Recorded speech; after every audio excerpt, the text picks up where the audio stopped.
तो इस क्वेश्चन में हमको top view of the binary tree निकालना है, मतलब कि मतलब कौन कौन सी वो नोड्स होंगी जो हमें दिखेंगी अगर हम ट्री को उसके टॉप से देखें, लाइक बर्ड आई व्यू।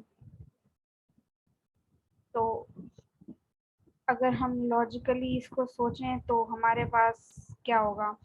अगर हम ये जो एग्जांपल दे रखा है इसमें अगर हम देखें तो अगर हम टॉप से देख रहे होंगे तो हमको एक ये दिख रहा होगा, है ना। फिर एक ये दिख रहा होगा 20। फिर इधर ये एक 40 दिख रहा होगा। ठीक, 60 नहीं दिखेगा, इसलिए क्योंकि ये 10 से छुपा हुआ है। ऐसे ही इस तरफ में अगर हम देखें 90 नहीं दिखेगा, क्यों? क्योंकि ये भी 10 से छुपा हुआ है। 30 दिखेगा हमें, और इस साइड पे हमें, सॉरी, यहाँ पे हमें 100 दिखेगा।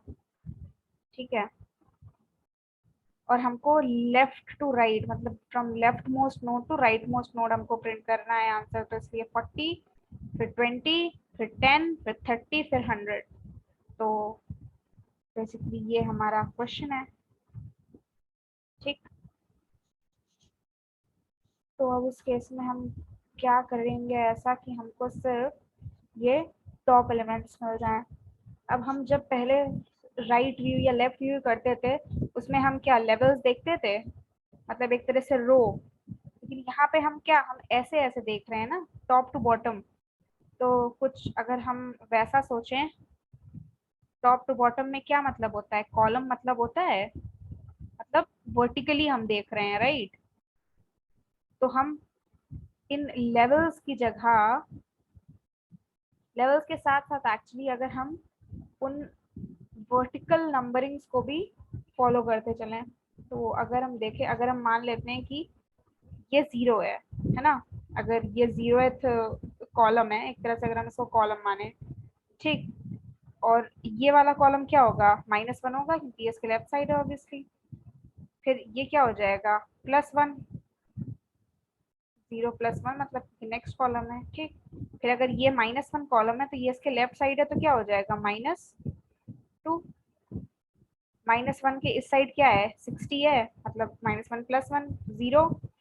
ये +1 का -1 0, और +1 के इधर क्या हो जाएगा, 2। तो अगर हम इसको ऑब्जर्व करें तो 60 और 90 हमें क्यों नहीं दिख रहा था, क्योंकि वो 10 से छुप जा रहा था ना। मतलब एक तरह से अगर ये कॉलम एक एक कॉलम है तो यहाँ पे जो एलिमेंट है इसकी वजह से ये एलिमेंट्स नहीं दिख रहे हैं। तो यही था, यहाँ पे इस जगह पे 10 था, तो 60 और 90 जो यहाँ इस जगह पे थे वो छुप गए थे। तो इसका क्या मतलब है, मान लो ऐसा कुछ होता कि नीचे कहीं पे और भी नोड्स आते जिनका कॉलम -1 हो जाता। अगर ऐसा होता तो ऑब्वियसली वो भी ना दिखते। ऐसे इधर अगर ये एक वर्टिकल हमको 2 मिल गया है और इसके नीचे और भी कोई कॉलम्स आते जो कि 2 जिनकी वैल्यू होती, तो वो भी हमें नहीं दिखते, क्यों? क्योंकि हमको ऑलरेडी एक एलिमेंट मिल चुका है। तो इसका मतलब क्या है कि अगर किसी एक कॉलम में हमें ट्रैवर्स करते वक्त अगर हम एक कॉलम में एक बार पहुंच गए, तो हम उस कॉलम में अगली बार अगर कभी पहुंचेंगे तो उस वाले कॉलम के करस्पॉन्डिंग जो नोड हमें मिलेगा उसे हमें नहीं लेना है। मतलब हर एक कॉलम का बस फर्स्ट टाइम जो एलिमेंट मिल रहा है हमको, बस हमें उसको प्रिजर्व करना है क्योंकि हमें वही टॉप व्यू से दिखेगा। ठीक। तो बस यही कॉन्सेप्ट हमको लगाना है अपने कोड में। तो ये कॉन्सेप्ट कैसे लग सकता है, अगर हमको हर एक कॉलम का, कॉलम क्या क्या थे, 0 आया था, -1 आया था, +1 आया था, -2 आया था, है ना, और फिर +2 भी आया था। हमको बस इनका फर्स्ट वैल्यू मेंटेन करना है, राइट। तो हम अगर कुछ ऐसा कर लें कि हम इन नोड्स को ट्रैवर्स करें और हर नोड की हम एक कॉलम वैल्यू को मेंटेन करते चलें, और उस कॉलम वैल्यू को बस तभी स्टोर करें अगर वो कॉलम वैल्यू हम, अगर हम उस कॉलम में पहले कभी विजिट ना किए हों। फिर से एक बार मैं बोलती हूँ, हम हर एक नोड को ट्रैवर्स करें और हर एक नोड के करस्पॉन्डिंग एक कॉलम नंबर जो हम दे रहे थे ना, हम चेक करें कि क्या वो कॉलम हम पहले उस पर्टिकुलर कॉलम में हम पहले कभी गए हैं। अगर गए हैं तो उसको इग्नोर कर देंगे। मतलब उस हर एक कॉलम का बस पहला एलिमेंट हमको स्टोर कराना है। तो ये चीज मेरे अकॉर्डिंग मैं एक डिक्शनरी बना के कर सकती हूँ। क्यों? क्योंकि अगर उस डिक्शनरी में पहले से वो कॉलम एक नहीं हुआ तो उसके करस्पॉन्डिंग पहली बार अगर वो कॉलम मिला है तो उसके करस्पॉन्डिंग जो भी नोड की वैल्यू आएगी वो हम स्टोर करा लेंगे। ऐसे सारे नोड्स को ट्रैवर्स करेंगे और सारे नोड्स के लिए यही काम करते जाएंगे। और बस आखिरी में हमारे पास एक जो मैप बनेगा उसको हमको लेफ्ट टू राइट सॉर्ट कर देना है और बस हमारे पास वो सारी जो वैल्यूज उस मैप में होंगी that will be our answer. तो बस इतना काम करना है हमको, ये एल्गोरिदम होगी। अब ट्रैवर्सिंग के लिए हम बीएफएस भी लगा सकते हैं और हम बीएफएस भी लगा सकते हैं। तो अगर हम इसमें बीएफएस लगाएं तो let's write the code here.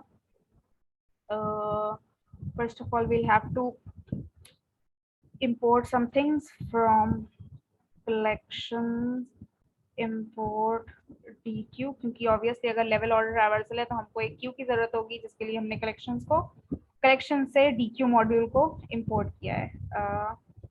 तो पहले क्यू बना लेते हैं, क्यू बराबर dq। एक डिक्शनरी भी हमें चाहिए थी तो एक डिक्शनरी भी बना लेंगे। उसके बाद अपना लेवल ऑर्डर वाला कॉन्सेप्ट लगाएं तो क्यू डॉट अपेंड। अब अपेंड में हम सिर्फ रूट नहीं, जो हमने बोला था ना कि रूट के साथ साथ मतलब हर एक नोड के साथ साथ हम उसके करस्पॉन्डिंग जो वर्टिकल कॉलम है उसको भी हम ट्रैक करेंगे। तो हम सिर्फ रूट को नहीं अपेंड करेंगे, हम रूट के साथ साथ एक लिस्ट के फॉर्म में वर्टिकल कॉलम भी अपेंड करेंगे। तो पहली बार जो हम रूट मतलब इस एग्जांपल को कर लें तो अगर हम 10 अपेंड कर रहे हैं तो हमने इस रूट की वर्टिकल वैल्यू क्या मानी थी, 0 मानी थी। तो इसलिए हम यहाँ पे उसकी वर्टिकल वैल्यू को 0 ले लेंगे। ठीक है, हमने ये कर लिया। अब वाइल वही अपने पीएफएस का जो एल्गोरिदम होता है, while len of queue is not equal to 0। तब तक हमें क्या करना है, पहले तो हमको लेंथ ऑफ क्यू निकाल लेंगे क्योंकि ऑब्वियसली उतने ही बार हमको ट्रैवर्स करके अगली सारी नोड्स, ताकि हम एक पर्टिकुलर रो में या लेवल में ट्रैवर्स कर पाए, वही सिंपल बीएफएस एल्गोरिथम जो होती है। तो for I in range L we're gonna pop from the Q। तो ऑब्वियसली हमारे पास एक सब लिस्ट आएगी। ये जो हमने सब लिस्ट अपेंड कराई थी यही तो वापस मिलेगी हमको। तो हम सब इसको ले लेते हैं, सब equals Q dot pop left. ठीक, तो 0th इंडेक्स पे क्या था, रूट था, तो हम उसको मान लेते हैं node equals sub of 0 and we can say column number equals sub of 1, right. तो अब हम क्या कर रहे हैं, हम डिक्शनरी में चेक करेंगे कि क्या पहले कभी हमको ये कॉलम मिला है कि नहीं मिला है। अगर नहीं मिला है तो हम सिंपली इसको और इसकी वैल्यू को की वैल्यू पेयर बना के डी में स्टोर कर देंगे। तो if call not in D, उस केस में D of call equals node dot data, है ना। तो हमने की वैल्यू पेयर बना दिया। इतना सा काम करना है। अब हमें चेक करना है कि रूट के लेफ्ट में कोई वैल्यू है कि नहीं है की। तो क्या करेंगे, if node dot left then queue dot append again सबलिस्ट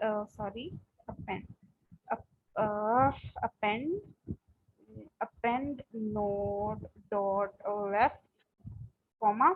अब हम क्या कर रहे थे, जब हम इस कॉलम के ये जो रूट वाला कॉलम था सेकेंड, ये जो रूट अगर हमने इसको 0 मान ली थी, जब हम रूट के इधर जा रहे थे तो ऑब्वियसली कॉलम -1 कर रहे थे, और जब हम रूट के मतलब कॉलम के इधर जा रहे थे राइट साइड तो +1 कर रहे थे। तो 0 मतलब जो भी वर्टिकल की कॉलम की वैल्यू है, अभी हम लेफ्ट वाला चेक कर रहे हैं ये, तो इसलिए हम यहाँ पे -1 कर देंगे, किससे, इस वर्टिकल या कॉलम की जो वैल्यू थी उससे। ठीक, और जब राइट जाएंगे तो +1 कर देंगे। ठीक, तो करते हैं इसी चीज को हम जरा, लेफ्ट कॉलम -1 और फिर देखेंगे कि अगर राइट नल नहीं है उस रूट का, उस पर्टिकुलर जो पॉप की कही गई रूट था उसका, तो if node dot right then queue dot append node dot right comma column column plus 1। Simple, इतना ही सा तो होता है बस बीएफएस ट्रैवर्सल अपना सबसे प्यारी और छोटी सी चीज।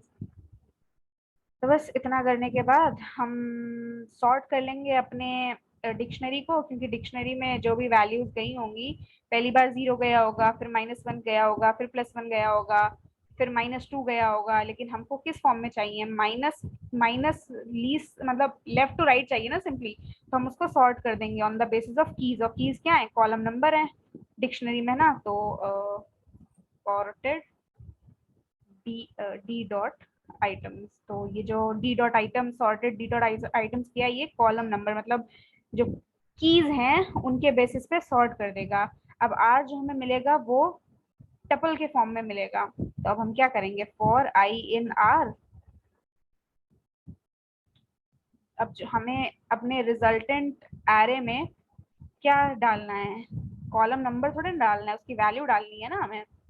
पहले तो एक लिस्ट बना लो आंसर की, अपेंड आई ऑफ 1, बस then return rest. I hope so सही होगा क्वेश्चन, परफेक्ट।